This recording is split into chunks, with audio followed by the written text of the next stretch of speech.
In the autumn of 2023, a girl came to the park with her parents and went off to ride her bicycle. However, she never returned, prompting her parents to contact the police. The authorities launched an extensive search and soon received a disturbing lead that immediately changed the direction of the investigation. Eventually, the detectives uncovered the truth, and the story's ending turned out to be quite unexpected. Charlotte Sina was born on September 4, 2014, in the small American town of Greenfield, New York. She grew up in a large and close-knit family with loving parents and two sisters, an older and a younger one. Charlotte was an active and cheerful child who enjoyed hanging out with friends, spending time with her sisters, and going out into nature with her parents. Greenfield, with a population of just over 5,000 people, was surrounded by forests, lakes, and picturesque parks, so the girl's family often went out for trips. On September 30, 2023, when Charlotte was 9 years old, her parents and some friends decided to go to a national park located about 18 kilometers from their home. The girl was looking forward to this trip, which was also to include her friends, and they decided to bring their bicycles to ride in the park. After they arrived, the parents set up something akin to a camp, and soon the children went off to ride their bikes. The park had specially designed circular tracks, one of which was near their camp, so Charlotte and her friends chose it. They set off around 6:15 p.m. and were supposed to return before it got dark. They did a few laps, after which Charlotte's friends wanted to go back, but she said she hadn't had enough and wanted to do another lap.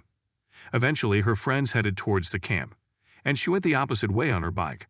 Some time later, her parents began to worry as Charlotte should have been back already. One lap of the track took no more than 10 minutes, even at a very slow pace. However, the girl still hadn't returned, and the adults decided to search for her. They walked along the circular track, and around 6:45, they made a very worrying discovery. Charlotte's bicycle was abandoned next to the path, but the girl was nowhere to be seen. The parents immediately thought of the worst scenario, that someone had kidnapped their daughter. There were no logical reasons for the girl to abandon her bike midway and walk somewhere. For a moment, they thought there might have been some issues with the bicycle, but it quickly became clear that wasn't the case. The wheels were intact, and the chain was fine.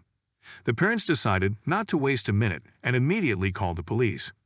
The officers arrived at the scene about 15 minutes later and immediately began searching for the girl. The abandoned bicycle was enough for them to come to a grim conclusion. Most likely, Charlotte was indeed abducted. Nonetheless, the police did not rush to rule out the possibility that the girl simply got lost in the forest, so they commenced a search. The police cordoned off the entire park and closed it to visitors, also asking everyone to leave the area after checking their identities and recording their personal information.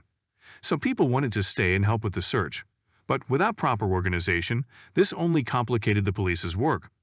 They began to comb every meter of the forest.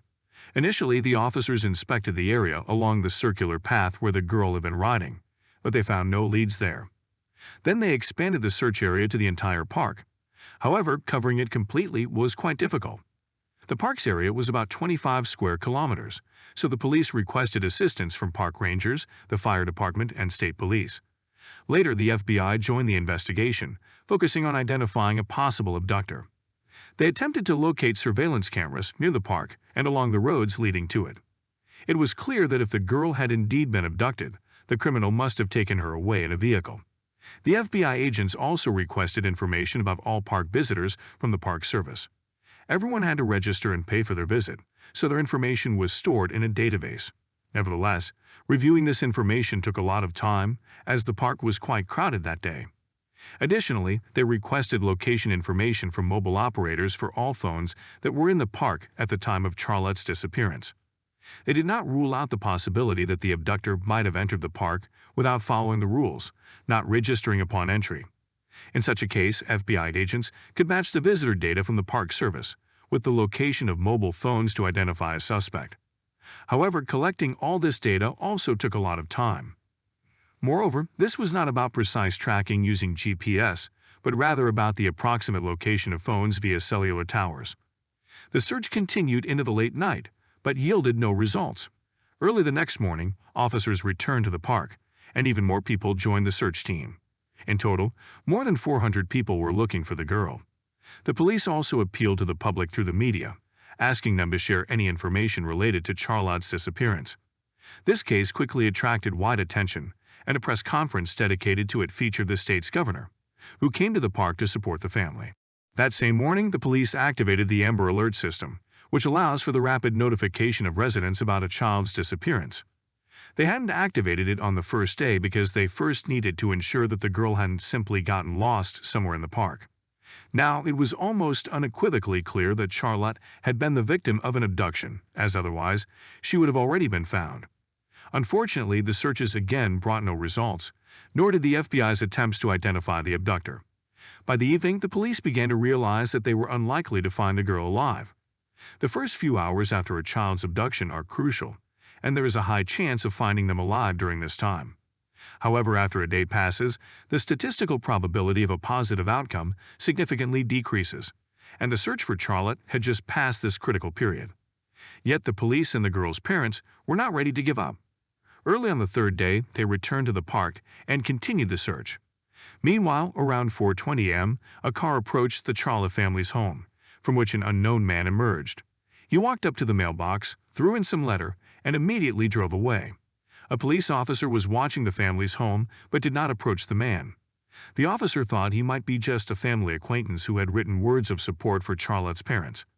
During these days, such people had repeatedly come to the house, leaving letters and food. Nevertheless, the officer found the man suspicious and decided to check the mailbox. There he found a note that instantly changed the course of the case. It stated, on behalf of an unknown abductor, that he was holding the girl and was willing to release her in exchange for $50,000. The note was immediately sent to the laboratory, where experts urgently began to study it. Soon, they discovered several fingerprints and ran the first one through the databases. But it was too smudged, and no matches were found. Around 2:30, it was time for a second attempt, and here the investigators made a breakthrough. The fingerprint matched with a 47-year-old man named Craig Nelson Ross Jr. He had been in the New York State database since 1999 when he was arrested for drunk driving. Ross lived just a few kilometers from the Charlotte family's home, and the police immediately headed there. However, they encountered a problem. It turned out that the house at this address had been recently confiscated because the man had not paid taxes on it for several years. The police began gathering information about this person and soon learned that he had been living in a trailer on his mother's backyard lot. The woman's home is located 22 kilometers from Greenfield. The police immediately obtained a warrant and headed to the location. The police deployed helicopters and over 30 Special Forces officers, who surrounded the trailer and stormed in using flashbang grenades. Ross, who was inside, attempted to resist but was quickly arrested by the police. However, the girl was nowhere to be seen, and officers initially thought she wasn't there. They began searching the entire trailer and looked into a closed cupboard. Inside, they found a pile of rags, and as soon as the police moved them aside, they discovered Charlotte underneath. The girl was alive and immediately ran to her rescuers. She was promptly taken to the hospital for a checkup, and doctors confirmed that her health was not in danger. Charlotte had not sustained any injuries, so she was quickly discharged and taken home.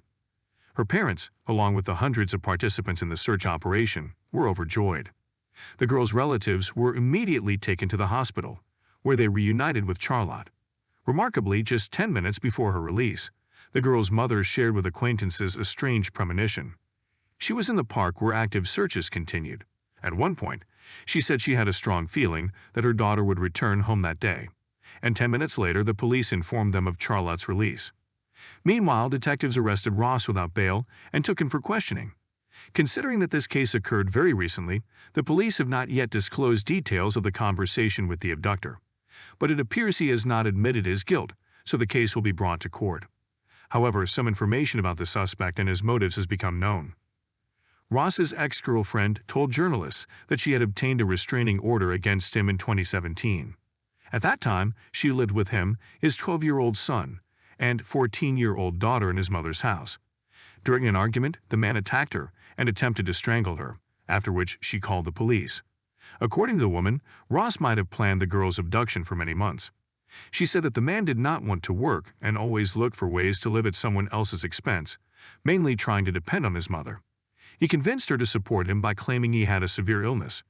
Regarding Charlotte, Ross's ex-girlfriend believes he initially targeted her family for ransom. Although the girl's parents were of the average middle class, her now-deceased grandfather had a considerable amount of money.